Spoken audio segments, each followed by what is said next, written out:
Cette constitution dont tout le monde parle, ceux qui l'ont votée, s'ils sont honnêtes, ils ne l'avaient jamais lue. La constitution des belligérants doit laisser de la place à la constitution des citoyens. C'est une guerre de politiciens qui ont organisé un État gâteau contre les peuples congolais qui veut, à travers le président Tshisekedi, récupérer son pouvoir constitutionnel. Souvenez-vous, à Kinshasa, ici, on disait, même un chien pouvait nous diriger, mais au moins que Mobutu parte. Quand on est un peuple, on affronte. On dit non, ça ne doit pas continuer. On est esclaves. On est des esclaves sur notre territoire. On va dire ça. Non, mais je l'ai dit. Nous sommes des esclaves aujourd'hui sur ces territoires. Donc, monsieur avait raison de dire que nous vivons dans une prison à ciel ouvert. Mais oui. Vous qui parlez de la paix c'est quoi quand vous avez 15 millions de personnes, d'entre vous qu'on tue comme on nous tue, en ce moment pendant que nous parlons ici. Non, il y a quelques mois, on a même largué des bombes dans un camp de réfugiés. Ça ne vous dit rien. Ça ne vous dit rien. Et je vais vous dire simplement que si, à la suite du changement de constitution, comment on va parler de notre pays comme si on parlait d'un pays des autres? Comment on parle des choses qui nous concernent? Et ça, c'est grave. Comment on peut parler des choses qui nous concernent, nous, Congolais? On en parle avec légèreté, on en parle comme si c'est des histoires des autres. Et l'exemple, c'est comme vous dites, il n'y a que 4 territoires. Comme si 4 territoires, c'est rien. Mais les 4 territoires, sont-ils occupés par des Congolais? À 100%? Pour que je sois modeste. Même si il y a 50% des Congolais, mais les autres là sont venus chercher quoi chez les Congolais? Vous êtes allés chez eux. Mais alors pourquoi on se plaint? Si on est content d'un État gâteau, si on est content d'un État où il faut des choses comme ça, où on se partage... Par rapport à la réalité de notre pays. Alors si c'est cela...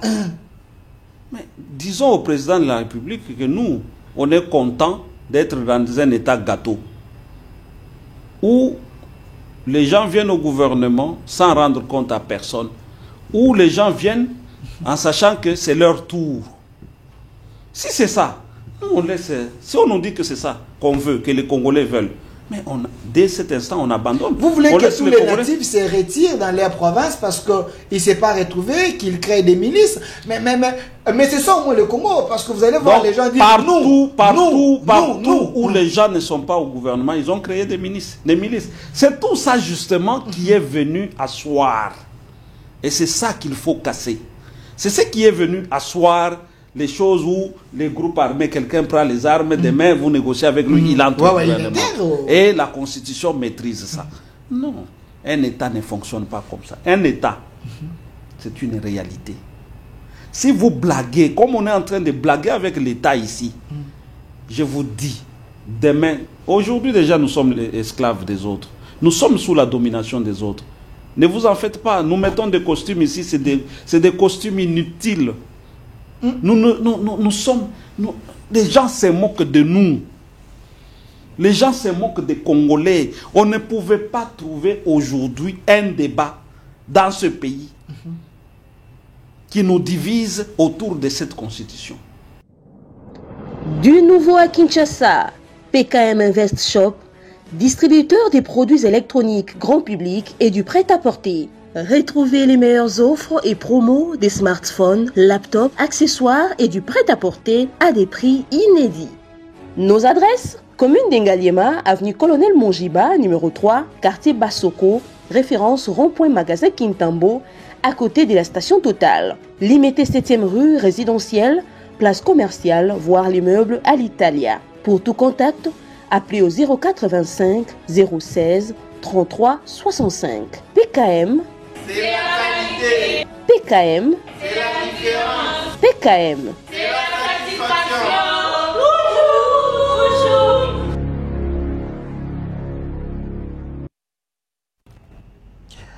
Qui peut changer la constitution de la République démocratique du Congo? Est-ce c'est le chef de l'État ou c'est la population? Les opposants pensent que Tshisekedi devient un dictateur.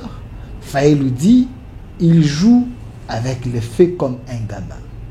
Et d'autres opposants pensent que Tshisekedi veut rester au pouvoir, veut manipuler la population.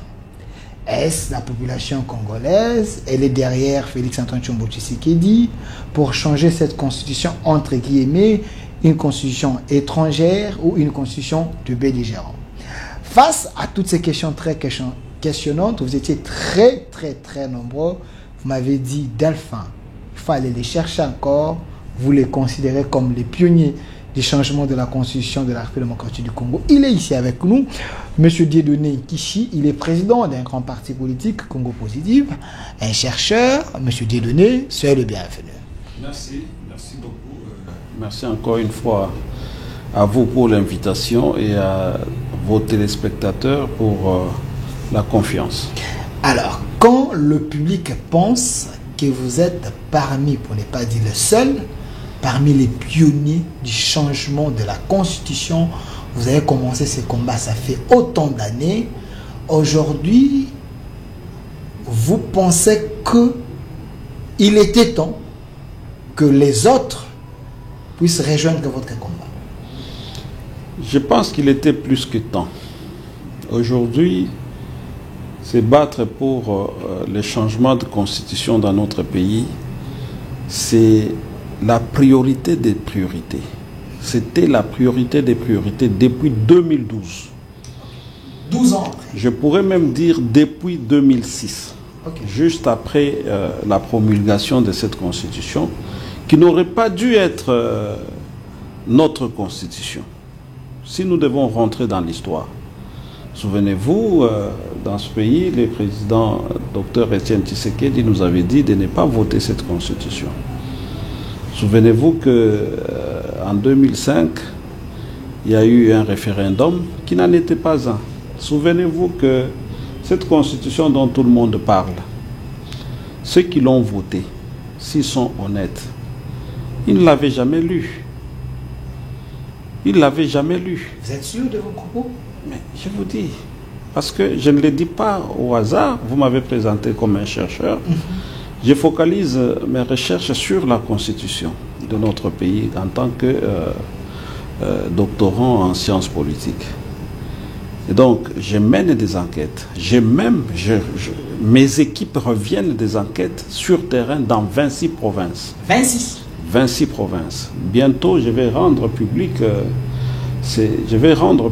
les résultats de cette enquête. Mais déjà en 2013, 2012-2013, avec un journaliste de Lubumbashi, que je vais nommer ici, M. Claudel Chikamba, il est vivant, on a fait la même enquête.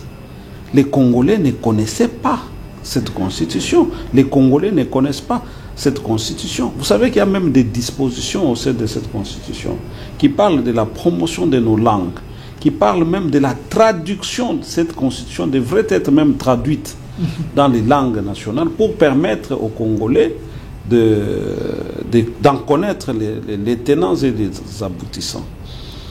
Il était prévu de vulgariser cette constitution dans plusieurs langues nationales pour permettre aux Congolais de s'approprier cette constitution. Vous vous rendrez compte que ces débats ne deviennent débat que quand les chefs de l'État, hier c'était le président Kabila, aujourd'hui c'est le président Tshisekedi, donc lorsque le président de la République se prononce sur la nécessité, et il y a nécessité de réviser ou de changer, c'est alors que les gens se réveillent. C'est alors que les gens se réveillent, parfois comme des gens qui se réveillent du sommeil. Mais quand on parlait, les gens... Vous voyez des gens qui prennent des positions tout à fait politiciennes. Vous voyez des gens qui prennent des positions, des choses dont ils ne connaissent rien du tout. Non, il ne faut pas dire ça. Non, je vous dis la vérité, il y a beaucoup de gens... Les gens qui sont en train de se manifester, c'est des têtes bien faites de la République. Les politiciens des renom du Congo, il ne faut pas dire qu'ils ne connaissent pas. Mon cher Delphin, je vais vous dire, quand on est politicien, ça ne veut pas dire qu'on connaît tout. Je suis désolé. Or, malheureusement, dans notre pays, beaucoup de politiciens, même ceux qui ne lisent plus, Qui ne lisent plus. Oui. Il y a beaucoup qui ne lisent plus. Quand vous les recevez ici sur votre plateau, commencez par leur poser la question, les derniers livres qu'il a lus en sciences politiques, parce qu'il fait la politique. Les derniers livres qu'il a lus, c'est lesquels? Ils sont obligés de lire des livres. Il faut s'actualiser. Ok. La science est dynamique, même la science constitutionnelle, la science politique elle-même. Aujourd'hui, les débats est à quel niveau? Aujourd'hui, l'État aujourd'hui, c'est à quel niveau? Les pouvoirs aujourd'hui, comment on les conçoit? Comment on l'appréhende aujourd'hui? Parce que tel qu'on l'appréhendait hier, avec les Georges Burdeau, avec les autres, ce n'est plus comme on peut appréhender l'État aujourd'hui. À l'ère du numérique, à l'ère de l'intelligence artificielle, et tout ça. Donc, ces débats, je crois qu'il y a beaucoup de gens qui y prennent part, mais qui y laissent aussi des plumes. Parce que après, quand ils prennent parole, vous comprenez que pour la plupart, c'est des positions tout à fait politiciennes. Des positions sans les fonds. Sans fond, et puis populistes, propagandistes. Et c'est ça. Mais c'est ce que vous pensez, mais ce n'est pas ce que l'opinion également pense, parce qu'ils sont leaders d'opinion. Ce n'est pas non plus un débat de l'opinion. Non plus. Mais parce que je vous dis au départ que la plupart de ceux qui ont voté cette constitution ne l'avaient même pas lu. Voilà. À partir de quel moment ça devient le débat de l'opinion? Ça, c'est ce que vous pensez. Si aujourd'hui nous avons les institutions... Non, pas ce que je pense. Pas ce que je pense, mais nous avons mené des enquêtes. Mais les enquêtes, nous avons fait des sondages. Les enquêtes, selon vous. Il faut également tester ces enquêtes, si ces enquêtes sont crédibles. C'est lui qui veut contredire ces enquêtes. Avant la fin du mois de décembre, nous allons faire une conférence de presse pour présenter les résultats. C'est lui qui veut contredire ces enquêtes-là, ces sondages et tout ce que nous avons fait comme enquête sur terrain. Il n'a qu'à faire la même chose et puis venir nous contredire. Voilà. Mais je peux vous assurer que beaucoup de gens, même de ceux qui parlent de la Constitution ici, beaucoup ne l'ont jamais lu. Est-ce qu'en 2005, il n'y avait pas la vulgarisation? Beaucoup sont en train de répéter des choses qu'on leur a dites. Vous pensez qu'ils sont... Beaucoup répètent, comme des perroquets? Beaucoup sont en train de répéter les choses qu'on leur a dites ou les choses qu'ils ont entendues.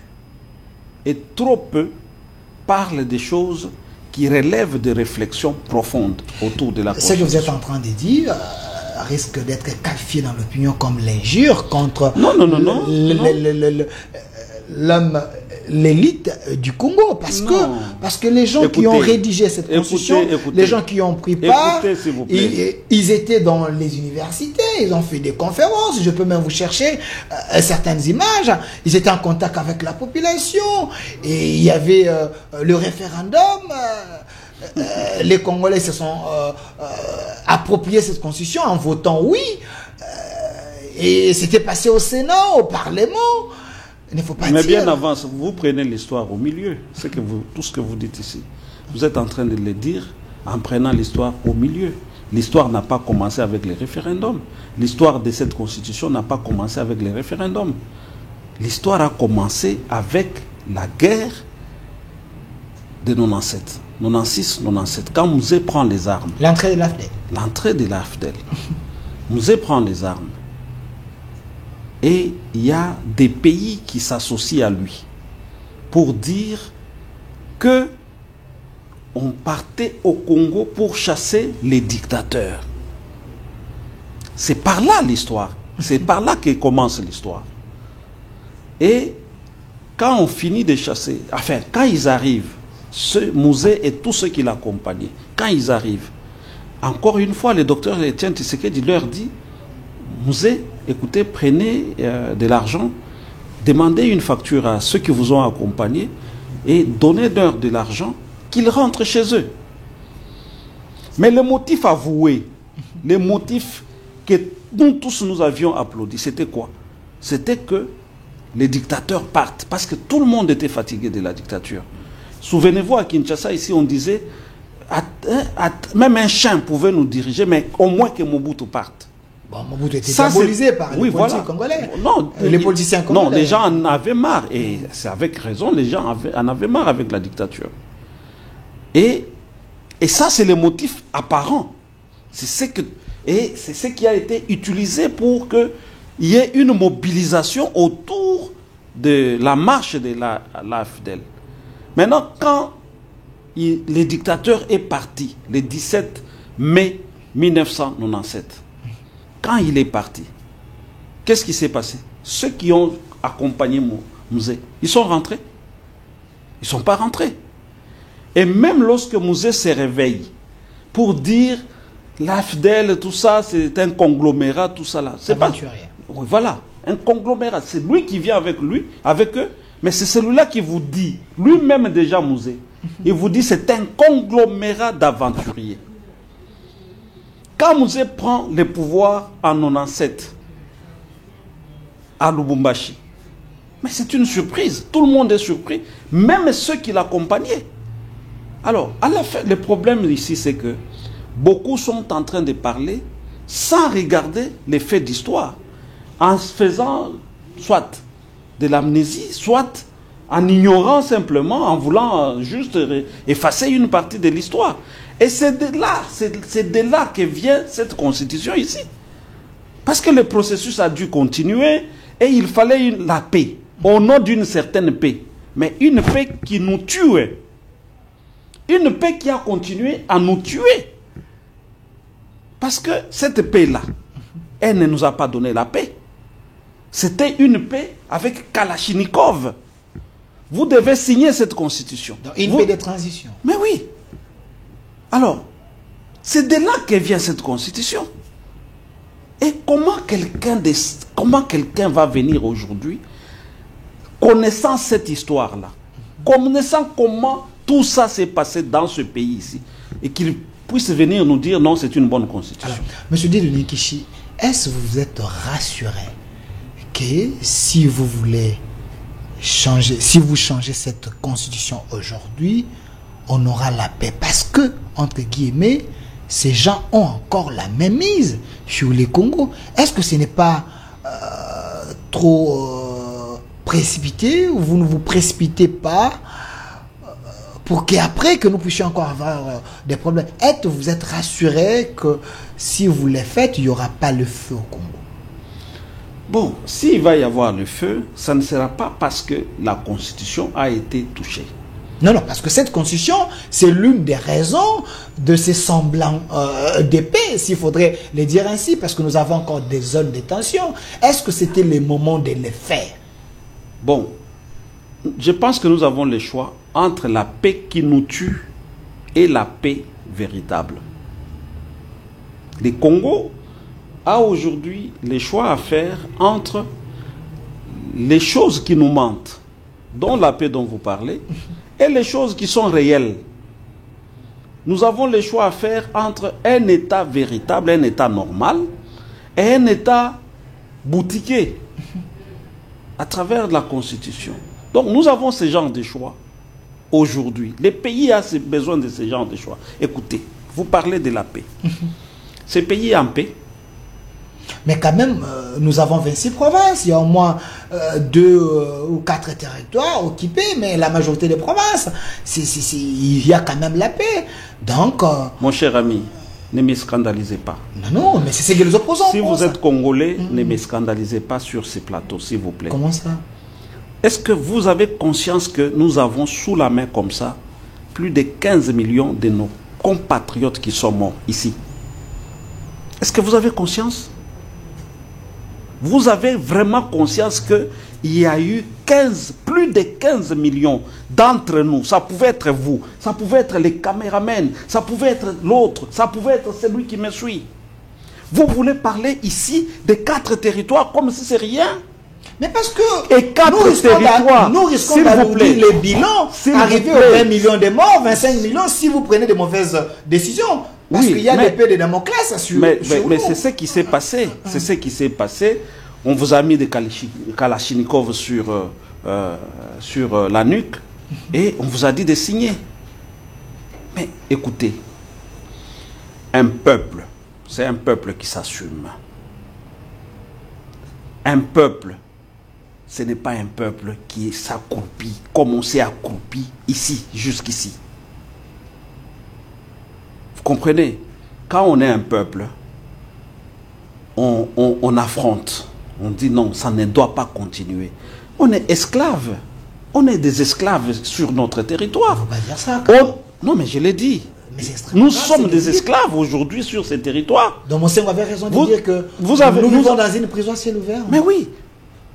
Vous qui parlez de la paix c'est quoi quand vous avez 15 millions de personnes, d'entre vous qu'on tue comme on nous tue, en ce moment pendant que nous parlons ici. Non, il y a quelques mois, on a même largué des bombes dans un camp de réfugiés. Ça ne vous dit rien. Ça ne vous dit rien. Et je vais vous dire simplement que si, à la suite du changement de constitution, il y a des problèmes dans le pays, ça ne sera pas parce que il y a changement de constitution. Ça sera parce qu'il y a des gens qui ont des programmes contre ces pays ici, qui ont déjà dit que les Congolais ne doivent jamais être libres et en paix. C'est ce que vous pensez, mais ces gens dont vous parlez là, la communauté internationale et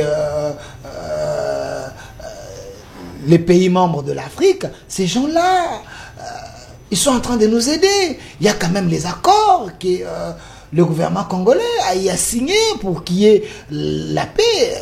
Raymond Tchibanda avait signé certains accords. C'est vous, les Congolais, qui ne respectez pas les termes de ces accords. Voilà pourquoi il y a un peu de problème. On a signé ces accords avec qui?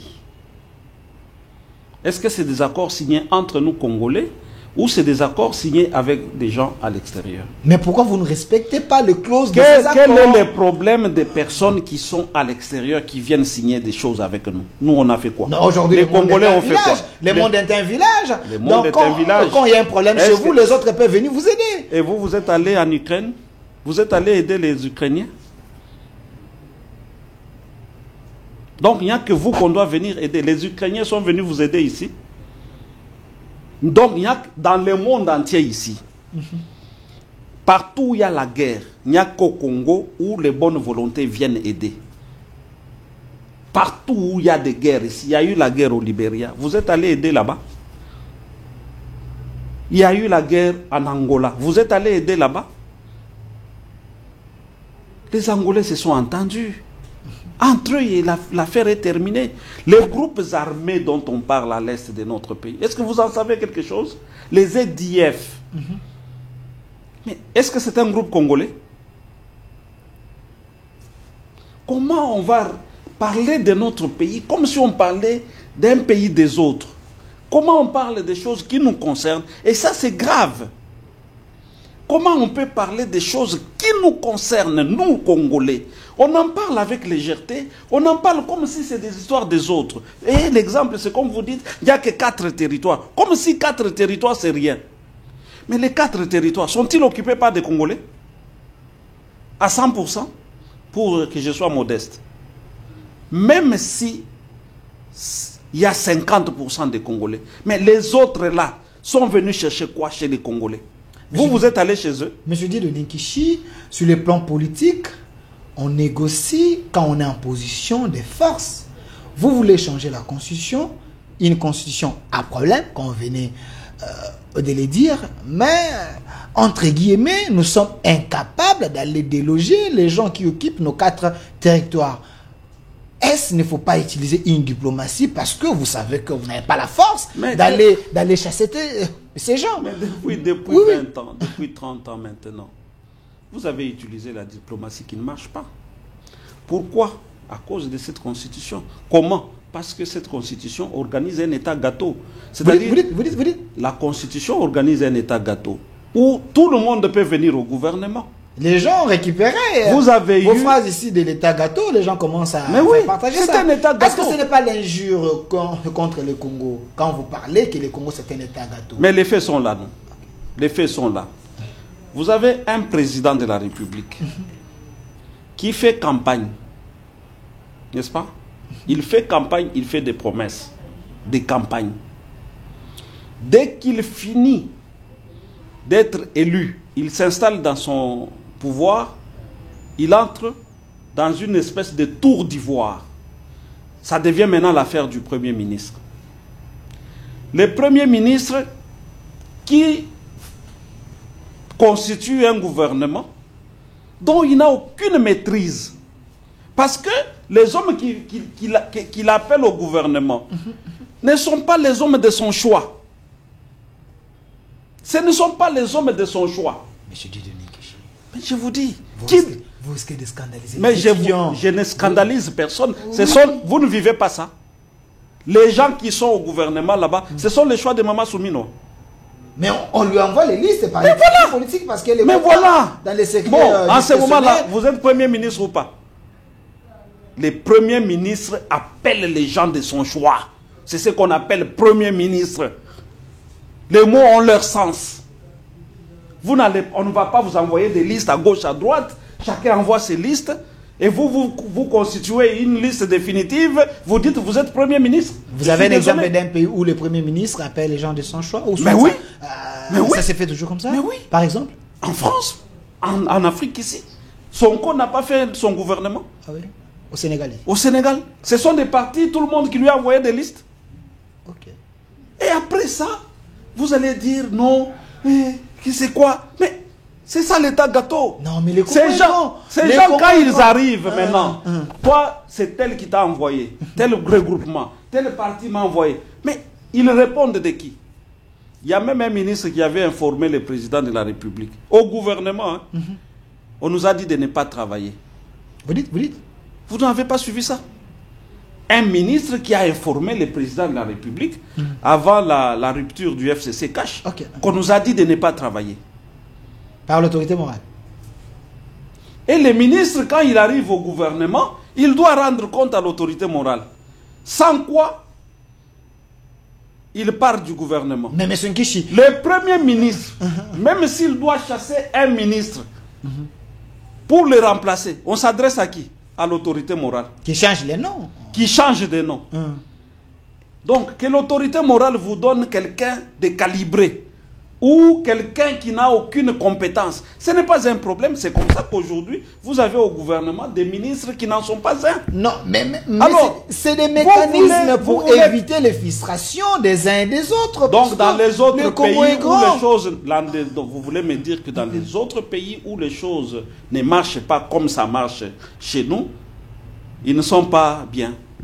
Bon, il ne faut pas comparer le Congo avec le Sénégal, mais encore avec la Côte d'Ivoire, parce que le président Kamere, avant même le gouvernement, il avait dit... S'il vous plaît, le président Kamere, avant le gouvernement... Donnez-moi une seconde, s'il vous plaît. Une seconde.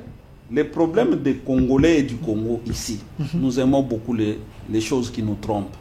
Les choses qui nous trompent, les vérités qui nous mentent.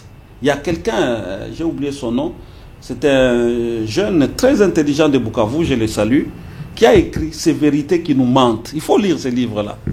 Hein? C'est là où vous voyez une histoire comme la Constitution ici. Elle nous ment, mais les gens, non, c'est une bonne Constitution. Constitution, ne touchez pas à ma Constitution. C'est ta Constitution, ça. Je vous oppose un argument.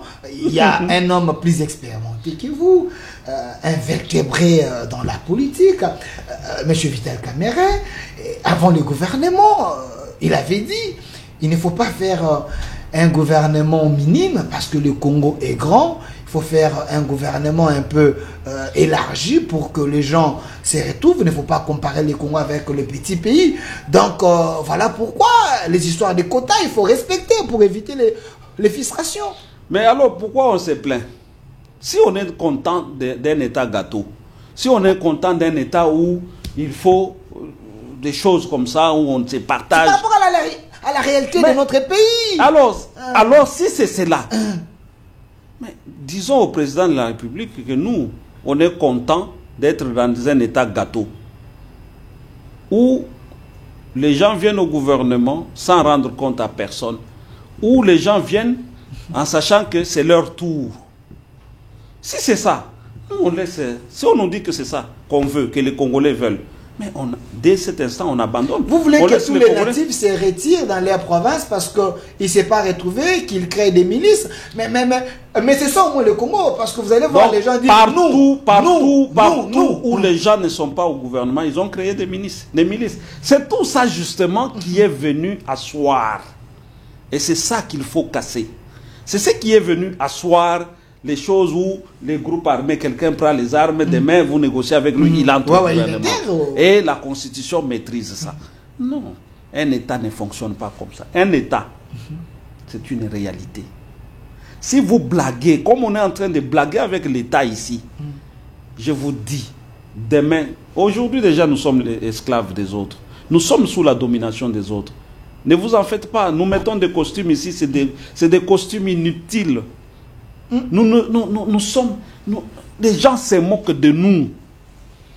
Les gens se moquent des Congolais. On ne pouvait pas trouver aujourd'hui un débat dans ce pays qui nous divise autour de cette constitution. Monsieur Nkichi, j'ai l'impression que c'est vous qui ont mis êtes en train de programmes. traiter cette question avec la légèreté. Je vous oppose un argument, l'un d'opposant majeur de la République, président Martin Fayulu, qui dit à son frère Tshisekedi qu'il gère cette question avec une légèreté comme un gamin. Parce que si vous dites que ces pays, on n'a pas les politiciens qui maîtrisent cette question de la Constitution, si vous voulez imposer la loi, il faut avoir une armée très forte pour éviter les frustrations et éviter la sécession. Parce que si vous amenez cette question de cette manière, dans les forcings comme ça, en sachant que vous avez une armée faible, sachez-le bien, il y aura la balkanisation. Deux choses. Ok. Deux choses. Je vous ai dit tout à l'heure que s'il y a des troubles, s'il y a des problèmes après le changement de constitution, ça ne sera pas parce qu'on aura changé, mais ce sera simplement parce que les gens ont ces programmes-là.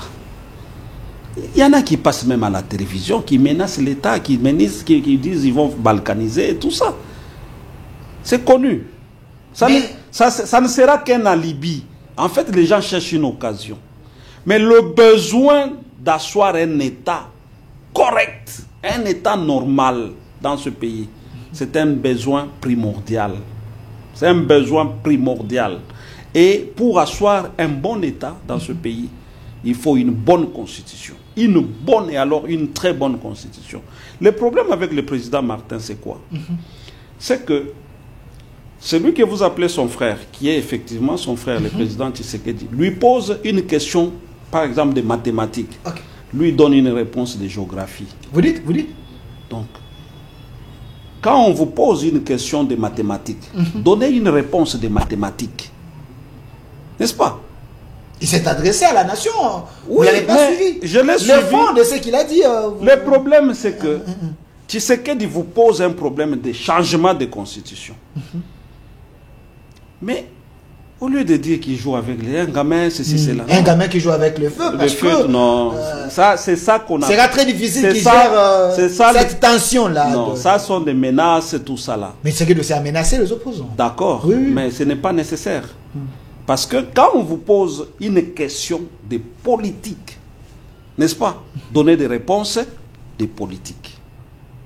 Mais lui, si c'est qu'il lui pose une question de mathématiques, de politique, lui donne des réponses de guerre, de feu, de jeu, de ceci. Non. Aujourd'hui, je vois beaucoup de gens défiler sur votre plateau ici, qui est devenu un plateau de référence. Merci. Je dois le dire. Mais il y a toujours une seule question que vous n'arrivez pas à poser à tous ceux qui viennent ici, surtout ceux qui ne veulent pas du changement de constitution. C'est laquelle? C'est la question de savoir quelles sont les raisons profondes pour lesquelles vous ne voulez pas qu'on change de constitution. Parce que vous n'avez pas encore respecté, vous n'avez pas encore réalisé les préalables. Les préalables, c'est quoi? Les préalables, le président Fayulu a dit, le peuple est en train de souffrir, la guerre est à l'est. Les enfants n'étudient pas dans de bonnes conditions. Face à tous ces problèmes, c'était pas nécessaire que vous puissiez nous demander de changer la constitution. Parce que Fayulu dit, est-ce que la constitution vous interdit de voler? La constitution vous interdit de voyager? C'est le président Fayulu. Il a plusieurs données de là. Mais quand vous avez un État gâteau, la réponse à tout ça, à tous ceux qui se posent la question, est-ce que c'est la Constitution qui vous empêche de faire ceci? Mais oui, je leur dis, oui, la Constitution empêche justement de faire parce que la Constitution a organisé un État gâteau. Tout ça se passe dans un cadre qu'on appelle l'État. Et cet État, c'est un État gâteau. Ceux qui arrivent au pouvoir, ils y arrivent dans le cadre du partage du gâteau. Ok. Quand il y a partage du gâteau, il n'y aura pas du social. Parce que c'est lui qui arrive. N'est-ce pas? C'est lui qui arrive. Les ministres qui arrivent. Au lieu de travailler pour l'intérêt général, ils travaillent pour quel intérêt? L'intérêt privé. Les regroupements, lui-même, sa famille, et ainsi de suite. Et son autorité morale. Et son autorité morale. Dans ces conditions-là, je vous donne un exemple. Vous, comme vous êtes ici, vous avez une petite société, quelque part, qui produit quelque chose.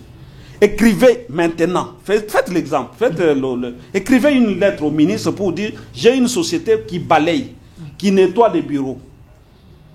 S'il va vous répondre.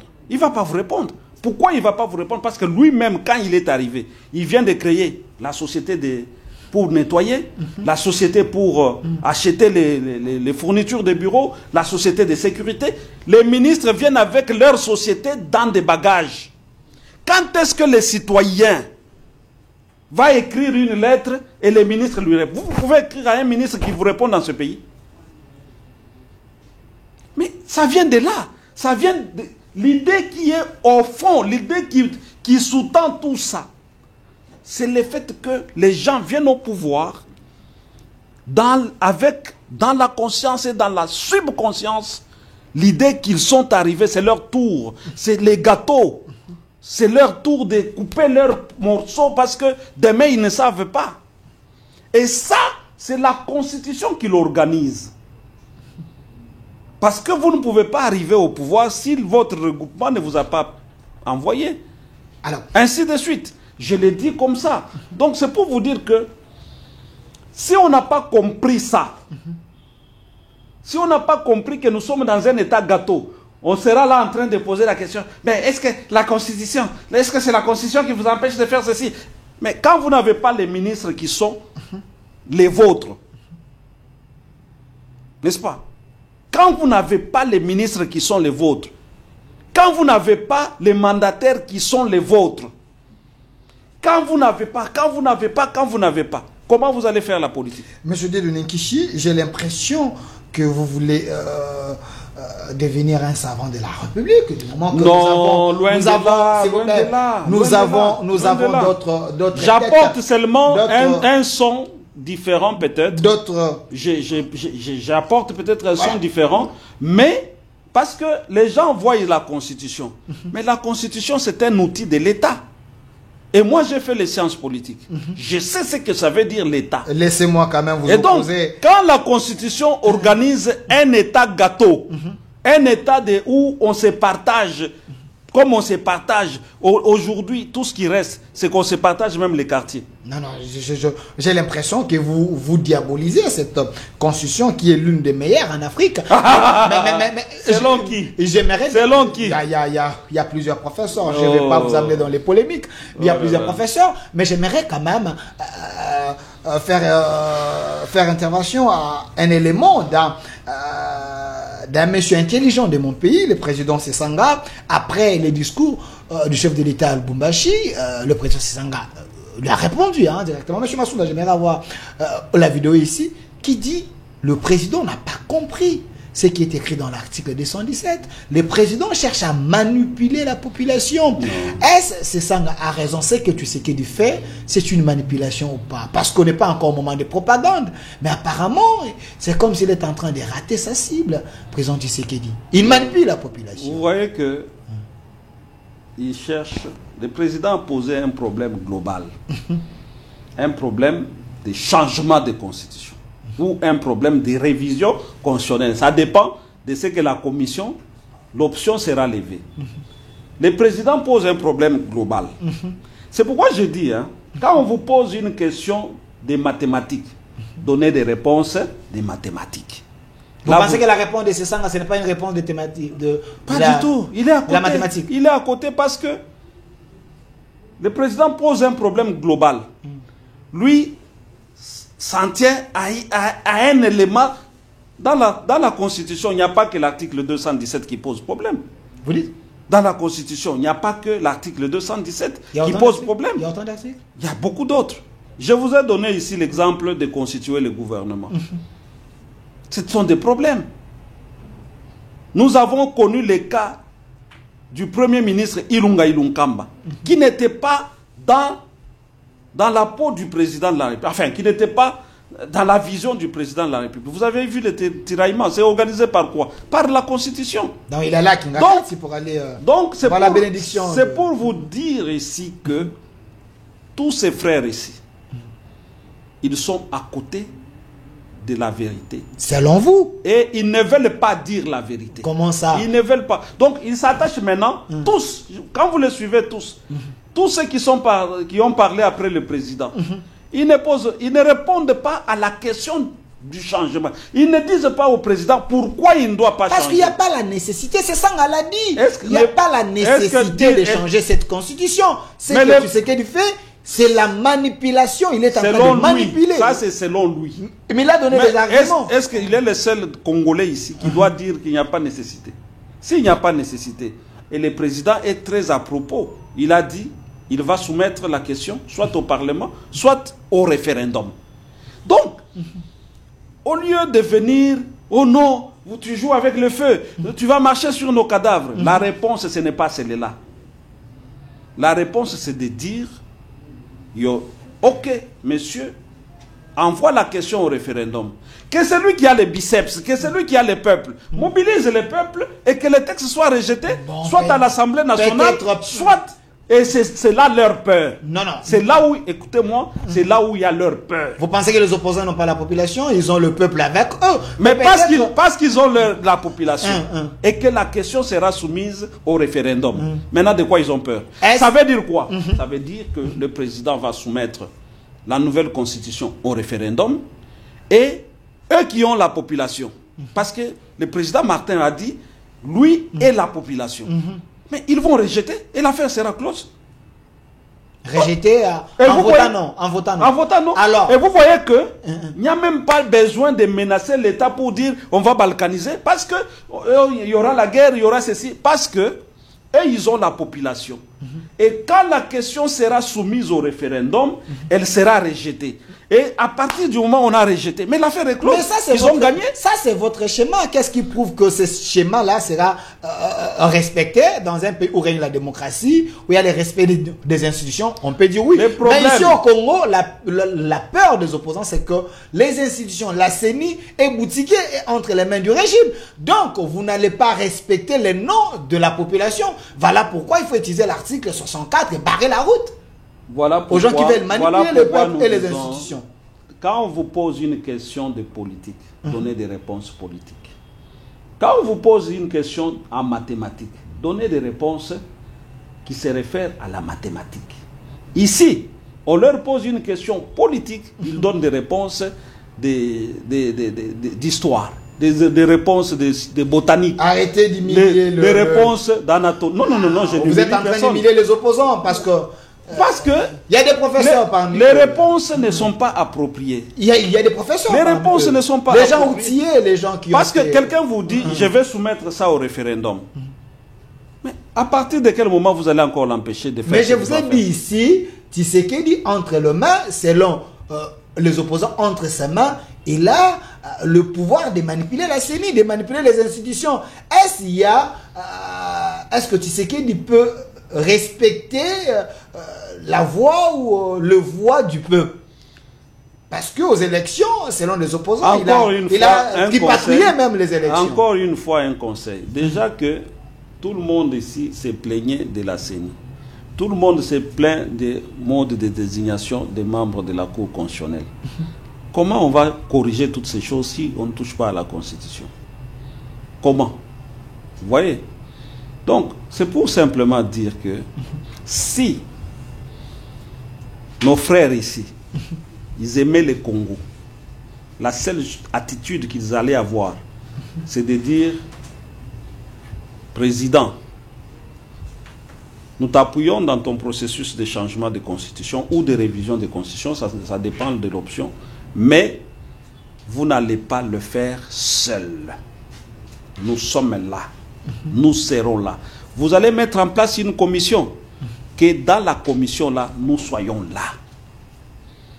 Et qu'ils viennent exprimer leurs idées là-bas. Mais le problème qu'il y a ici, c'est quoi? C'est que tous ces frères ici, ils veulent se substituer à la population congolaise.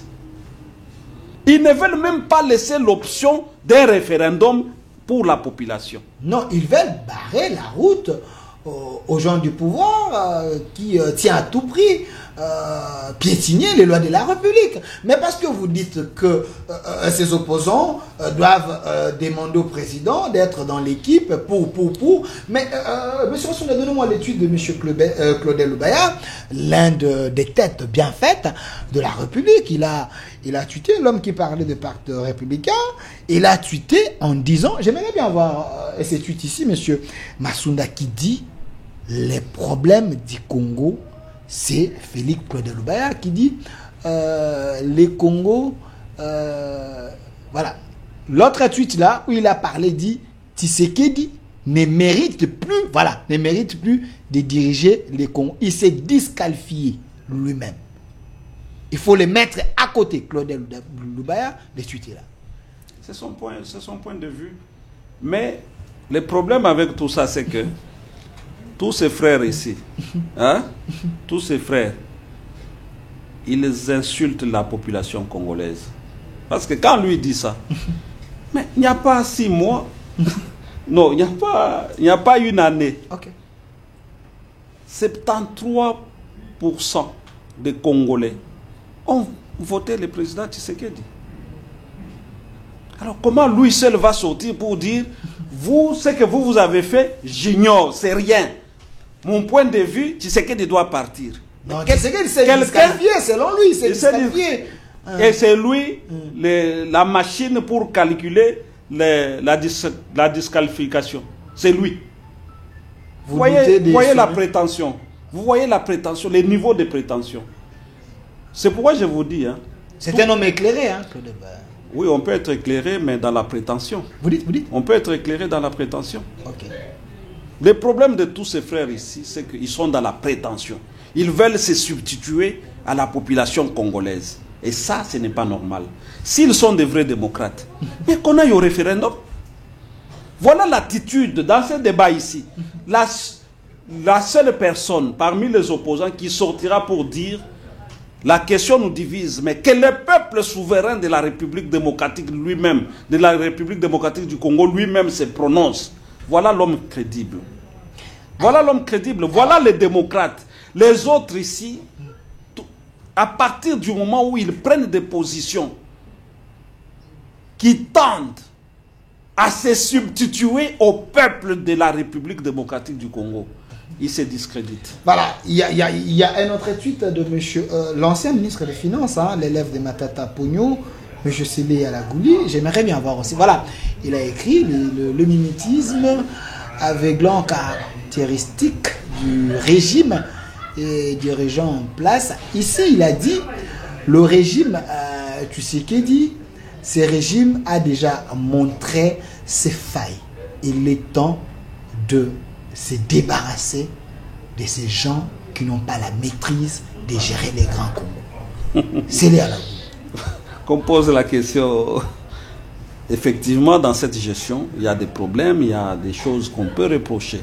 Mais ce n'est pas lui qui viendra dire. Ce n'est pas lui. Parce que lui fait partie d'une équipe qui a été chassée du pouvoir aux élections.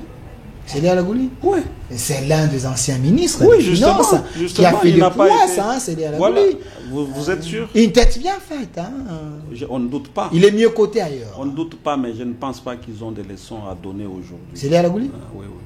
Aujourd'hui, non, il n'a pas de leçons. Mais c'est une tête. Vous pouvez être une tête, mais sans leçons à donner. Sans leçons à donner.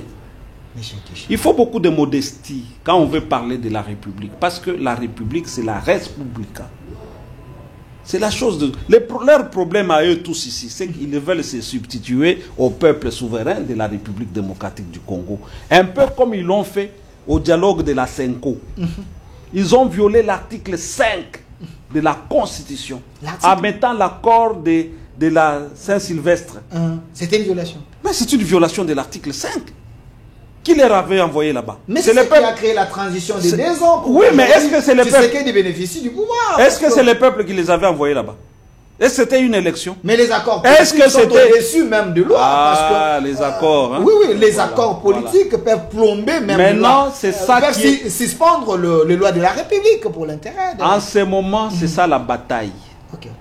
Où les gens pensent que les consensus, les négociations doivent continuer. Un peu comme ça, depuis là, ça doit continuer. Alors que aujourd'hui, il y a un mandat. Le président Tshisekedi est nanti d'un mandat du peuple congolais. Ça devient différent. Quand il y a un mandat, c'est différent de quand vous avez négocié. Mais eux, ils ont toujours là dans la tête l'idée que tout doit se négocier. Mais quel est l'essence d'un mandat par rapport à la négociation, par rapport au consensus des politiques? Donc l'idée est toujours de confisquer le pouvoir du peuple. C'est ce qui les caractérise. C'est ce qui les caractérise. Et ce qui cimente ça, c'est cette constitution. Et pour voir ces choses-là, il faut des lunettes spéciales. Des lunettes spéciales, des lunettes qui, j'espère que vous avez ces lunettes. Regardez la caméra. Qu'avez-vous envie de dire que vous n'avez pas dit? C'est également votre mot de la fin. Mais la dernière sous-question, est-ce le bras de fer que Félix Tshisekedi cherche contre les opposants? Pensez-vous qu'il sortira vainqueur? Parce que si sur son dos, il a Faïlou, il a Sesanga, il a Katumbi, Kamitatu, la Senko, les CC et tous les autres, et la société civile, donc vous risquez d'avoir... De tout ce que vous citez là, vous ne verrez personne qui vous dira qu'avant de prendre la position qu'il a prise, il a consulté les gens même de son parti, ou de son association, ou de son église. Personne. Ils en font à leur tête. Ce qui leur passe par leur tête, ou peut-être même ce qu'on leur demande de faire, c'est ce qu'ils expriment sur la place publique. Qui a consulté les gens de son parti? Vous avez vu une seule réunion? Vous avez vu un congrès spécial, parce que c'est une question spéciale. Vous avez vu? Donc, c'est pourquoi nous disons, la constitution des politiciens, la constitution des belligérants, doit laisser de la place à la constitution des citoyens. C'est une guerre de politiciens qui ont organisé un État gâteau contre le peuple congolais qui veut, à travers le président Tshisekedi, récupérer son pouvoir constitutionnel. Voilà ce que je peux dire. Merci, M. Dieudonné Nkichi, l'un des pionniers du changement de la Constitution. Ça fait plus de 12 ans qu'il se bat pour que nous puissions avoir une Constitution des Congolais. Merci à vous d'avoir répondu à notre invitation. Je précise que vous êtes également président d'un grand parti politique, Congo Positif. Merci à vous et merci à l'équipe qui m'a accompagné à cette émission déjà en direct sur notre chaîne YouTube, au Centre TV et Delcast Télévision. Engagez les débats sur les liens. Je pense qu'il va lire et il va vous répondre si possible. Mais à une seule condition: si vous posez des questions liées à la Constitution, rassurez-vous que vous avez eu aussi à faire des recherches, parce que lui, il a mis beaucoup pour faire des recherches sur base de ce qu'il est en train d'avancer. Merci à mon réalisateur, M. Masunda, et côté régie finale, M. Nok, côté YouTube, Rachidi et Kenny Mavinga derrière la caméra, Faïda et Germa. Et notre RDC est possible. Au revoir.